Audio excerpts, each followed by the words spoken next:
Good morning, sir. This is the report of Group 1. Our topic for today is Western ethics. Ethics, the expression basic ethical principle, refers to those general judgments that serve as a basic justification for the many particular ethical prescription and evaluation of human action. Ethics examine the rational justification for our moral judgment. It studies what is morally right or wrong, just or unjust in broader sense. Ethics reflects on human being and their interaction with the nature and with other humans, on freedom, on responsibility, and on justice. At its simplest, ethics is a system of moral principles. They affect how people make decisions and lead their lives. Ethics is a concern with what is good for individuals and society, and is also described as moral philosophy. Ethics define the best option as the one which best achieves what is good, right, and consistent with the nature of the things in question. At the ethics century, we refers to this as the values principle and purpose value tell us what's good. They the things we strive for, desire, and seek to protect. Western ethics during the medieval period, the society was much influenced by the church, so it is considered ethical that we contribute and participate from its ways. For example, paying taxes, going to church, and give offers. Greek ethics, inspired by Socrates, Plato, and Aristotle, ethics is how a man thinks and how he makes his decision. Wise he is well ordered and mannered. Ethical teaching of Socrates. He believes that we should always live life with moral and shall speak truth, and as well spread knowledge with truth, and is considered ethical manner. However, there are a difference between goodness and correctness, and not all correct is good. But Socrates point that a wise man is good and a good man is wise. Example, a man with ethics is wise, fair, and has self-control. Ethical teaching of Plato derives from his belief that it should be incorporated with wisdom, courage, temperance, and justice, and duty should come with righteousness. Example, performing duties with righteousness. Ethical teaching of Aristotelian claims that the right action should depend on the particular situation rather than applying the law. Example, basing decision and judgment based on what is right even if it's in contrast with the law. Aristotelian ethics encourage self-actualization and this point that will happens and depending on our self-act. For Aristotelian, there is a coherent connection between reason and virtue, is as much as reason is virtue, and virtue is reason. Virtue for Aristotelian means the excellence of a thing to perform effectively its proper function. Christian ethics. Christians acknowledge not only a duty to announce the gospel, profess the faith, and worship God, but also to live in their lives according to God's will. Introduction to Christian ethics is a course that explores the major source, method, and insight of Christian social and theological ethics. Particular attention is given to Roman Catholic Church taught Christians' principle on ethics is that we must recognize and acknowledge God as the real source of all good gifts. Ethical teaching of Jesus Christ. Jesus taught that people should act morally in life, not just to receive eternal life with God, but because humans should want to carry out good deeds for their own satisfaction and to help others. Many Christians believe that Jesus will judge people's behavior and that they will be punished not only for sinning but also for failing to do good. Some of the main themes that Jesus taught, which Christians later embrace, include love God, love your neighbor as yourself, forgive others who have wronged you. The ethics of Jesus demand sacrifice and suffering. Jesus' ethic wasn't to suffer. His ethic was to move through suffering joyfully because of relationship we have with God will never separate us from Him. The suffering comes from the opposing to God. Jesus explains that we will experience persecution and suffering. Why? Because Satan is in control of the world and the world hates Jesus.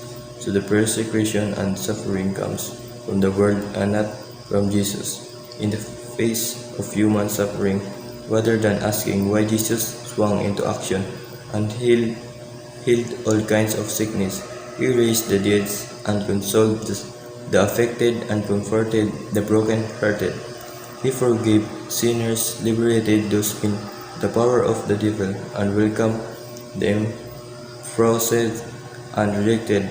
Ethical teaching of Saint Augustine argues that to become righteous, wise, and holy, eternity like God, man must seek to grow in virtue, knowledge, and love, now by submitting his intellect and will, disorder by sin, to God's perfect charity. Augustine regards ethics as an inquiry into the summum bonum, the supreme good which provides the happiness all human beings seek. In his struggle against evil, Augustine believed in a heresy of being in which God was the supreme being on whom all other beings, that is, all other links in the great chain of being were totally dependent. All beings were good because they tended back toward their Creator who had made them from nothing. His writing influenced the development of Western philosophy and, and Western Christianity, and he is viewed as one of the most important church fathers of the Latin Church. In the patristic period, virtues can be virtues as such like prudence, courage, justice, and temperance, and true virtues, happiness, and at the same time, a true virtue is caritas, the love of God and neighbor. Ethical teaching of Saint Thomas Aquinas. Saint Thomas Aquinas was the greatest of the scholastic philosophers. He produced a comprehensive synthesis of Christian theology and Aristotelian philosophy that influenced Roman Catholic doctrine for centuries and was adopted as the official philosophy of the Church in 1917. Aquinas believed that we should always follow our conscience, even when it is wrong or causes great harm, since we have no way of knowing whether our conscience are wrong. They are the best guide we have as to what is the moral thing to do. The master principle of natural law, wrote Aquinas, was the good is to be done and pursued and evil avoided. Aquinas stated that reason reveals particular natural law that are good for humans, such as self-preservation, marriage, and family, and desire to know God. Aquinas sees this ethical principle as effects of natural moral knowledge. Everyone has initiate knowledge of the natural law, known as a synthesis.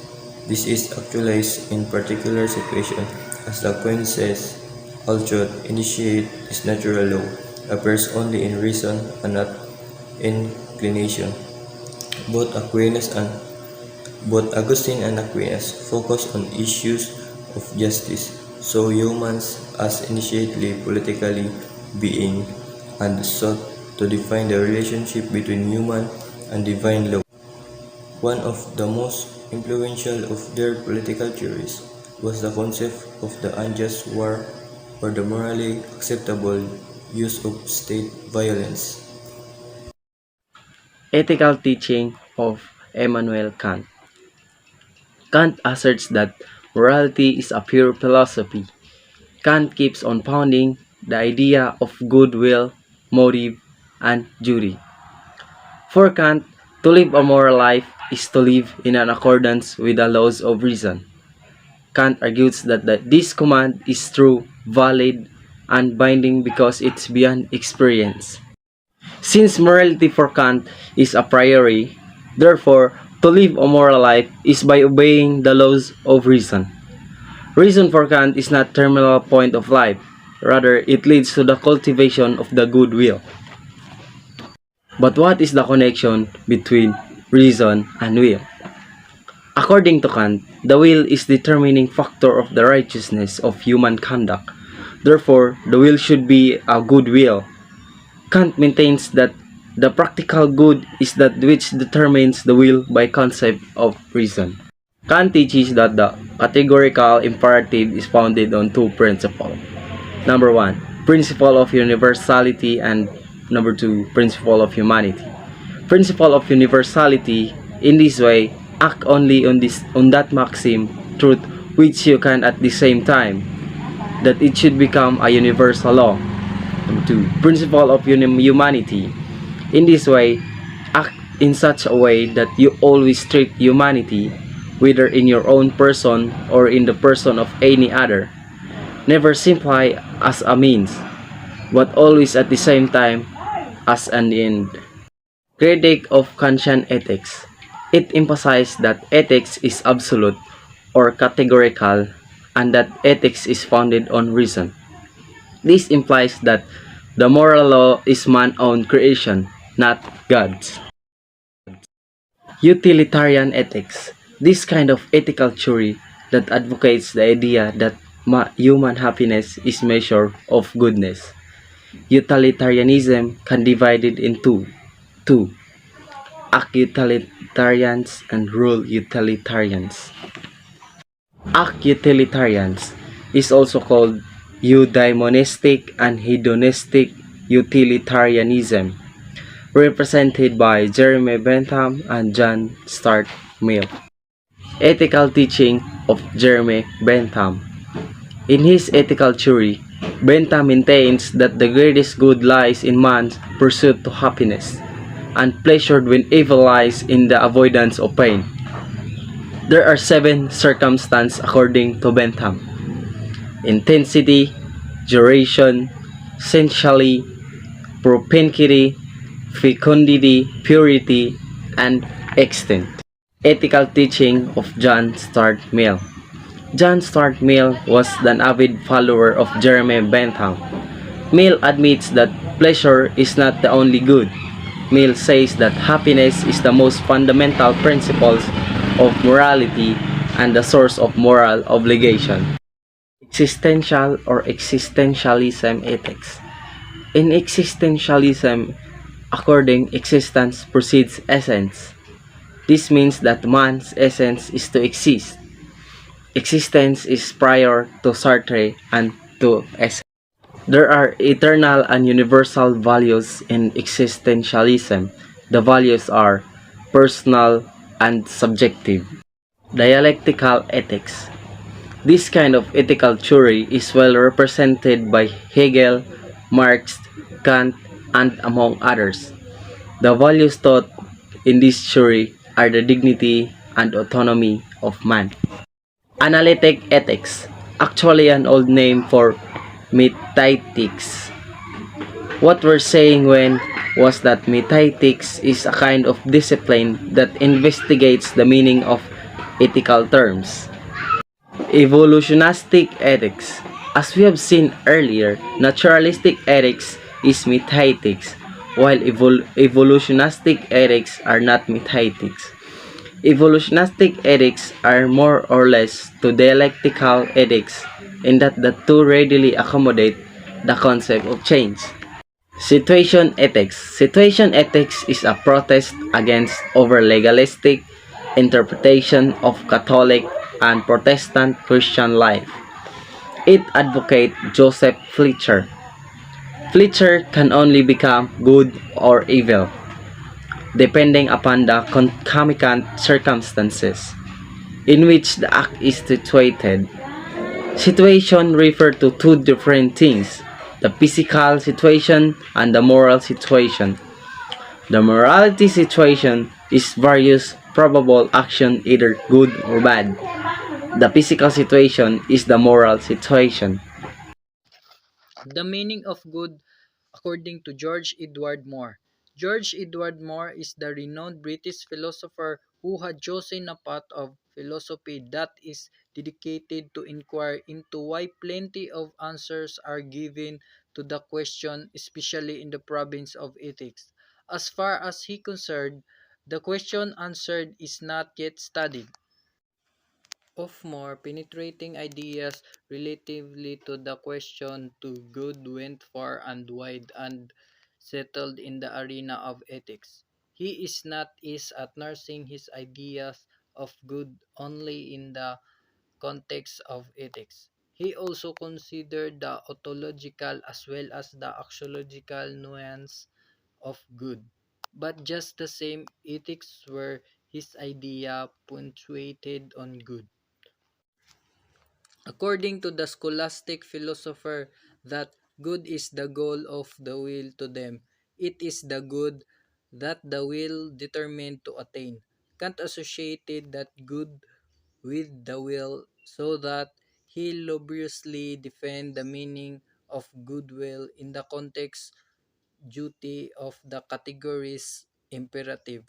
There are three specific questions that is dedicated to Moore's concept of good in the concept of ethics. On the traditional understanding of good, in traditional ethics, especially scholastic, good is understood as the object of human desire and craving or that which satisfies that which crave for it. It's also defined that good is pleasure which is useful, natural, and always accordance with the good will. In other words, it was necessarily synthetic proposition. Traditional thinkers agree that good is admirable, definable if they don't agree in good that only pertains the what is good.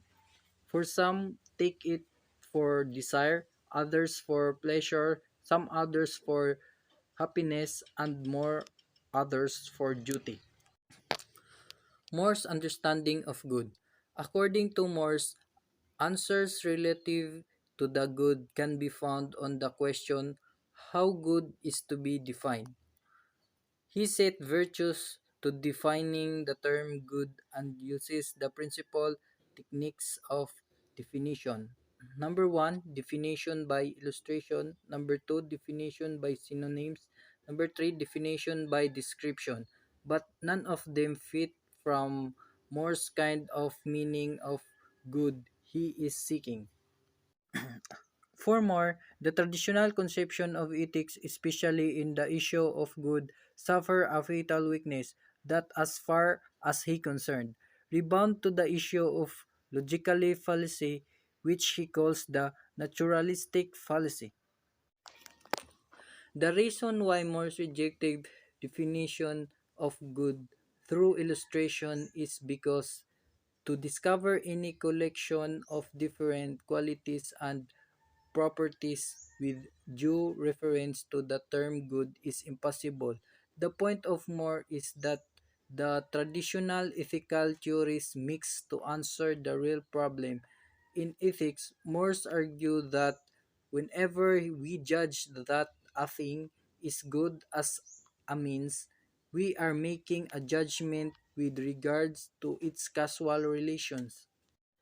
In Moore's contention, good is slipped away from any definition, means explanation or description. For him, good is good, so that one need to use any method of definition on the disadvantage of more concept of good. Based on the given presentation, Moore's failure to give a specific meaning of good becomes a weakness in the whole system of his philosophical thought. Therefore, the Moore's concept of the good that moves Greek would never carry us into the realm understanding on ethical principle. Moore's incapability perhaps of a referral to define good becomes a significant weakness in his work. In other words, nobody can ever have the guts to criticize any other person, behavior, or conduct, whether such behavior is right or wrong. Because the intuition everybody can just know something that is good. Thomas Nigel concept of solipsism, dissociation, and the impersonal standpoint of morality. According to Nigel, prudence is dependent on the interpretation of the system of timeless reason, one who accepts reason for his present action just as he expects reason for his future acts. Their prudence depends on how the views ourselves in relation to the one's action. Nigel, however, does not argue with one's present self must be identified with one future self. He also does contend that one should have identification of oneself with other person or with all person. He also presents two arguments governing the issue of practical principles and objective reason. To Nigel, the first argument is aided by token, reflexive, while the others is not. The second argument pertains the temporal naturality and the argument of prudence as the offers impersonality in the argument of prudence as well it offers impersonality in the argument of altruism. On personal and impersonal standpoint in relation of solipsism and its Daniel, Nigel argues that personal standpoint that expressed by means of grammatical first person or the I. Imperial standpoint provides the view of the world without giving one's location. The impersonal standpoint should be able to accommodate all phenomena as describable from the person's standpoint. To Nigel, the difference between the personal and impersonal standpoint is negligible, through such difference is significant. Nigel precisely meant for an impersonal standpoint. Nigel asserts that one must be able to regard oneself in every respect impersonally. Following principles: A. An impersonal judgment to the some effect about the same situation and characters. B. A basic personal statement saying who in the personally described scene. He maintains his stance that one is committed. First and the third person claims. Third person claims have behavioristic meaning. First person claims express psychological condition of the subject. Superiorism one start from the idea of oneself and our own experience as model. On the issue of dissociation, the reason is that dissociation does not also gives room for personal practical judgment that is applicable to all persons.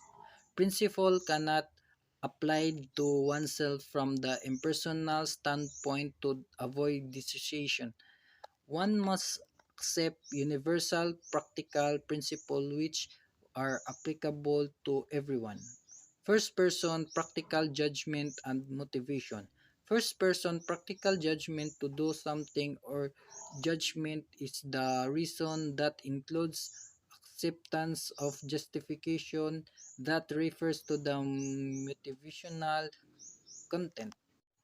Motivational content is not only present in the first person practical judgment, but also in impersonal practical judgment.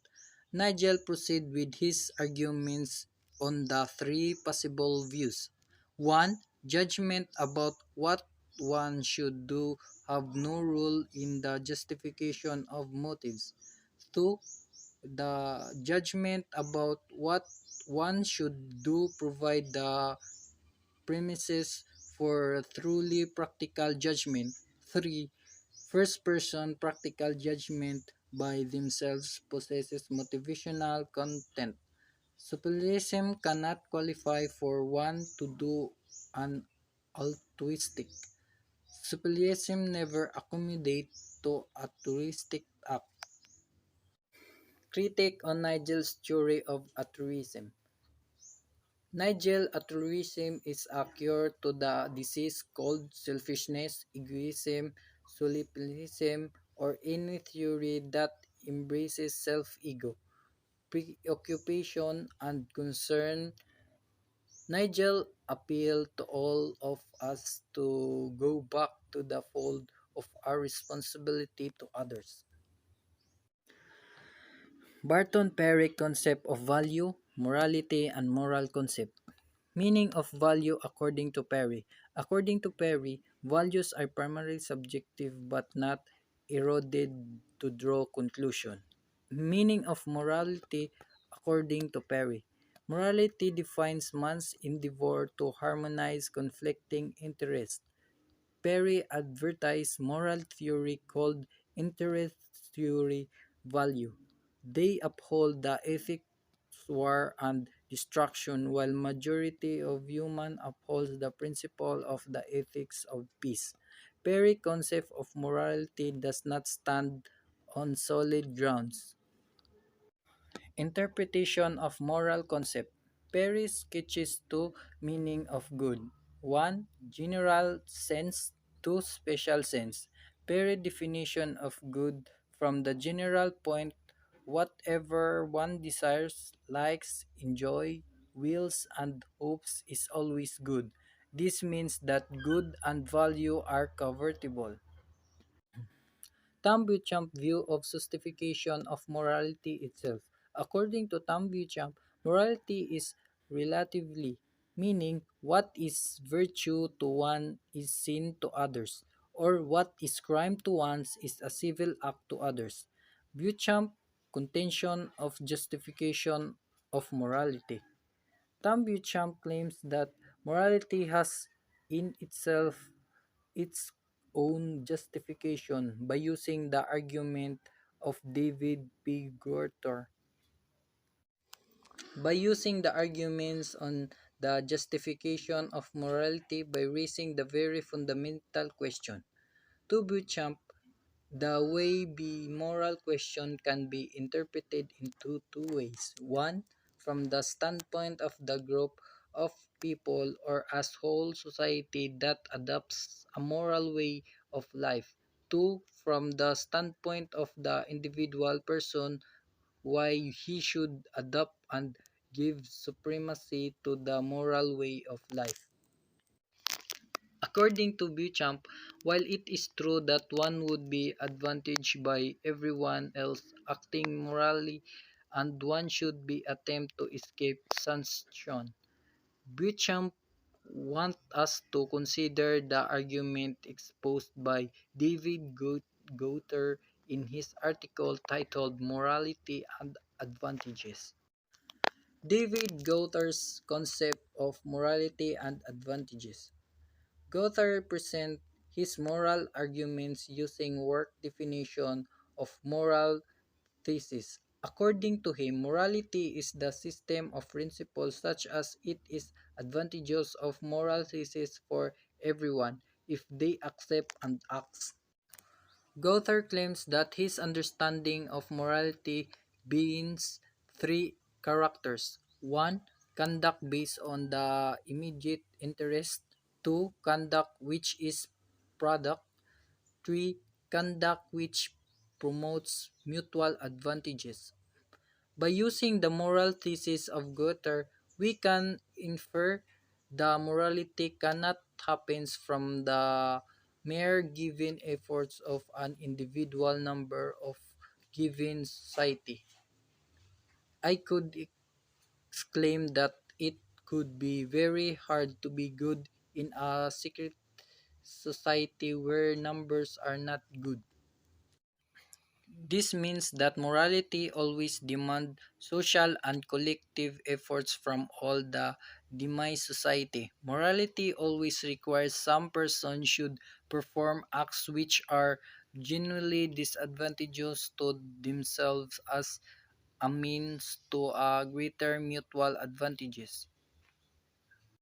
To support this contention, Beauchamp uses the arguments of David Goethe. The latter contends that morality as a system of principle can only be realize if all parties, such as moral agents, would really live moral lives. Rational justification lies in individuals and collective efforts of all moral agents. If all humans beings are trying to their best to live a moral life, then rationally we can justify morality because it is advantageous to all of us.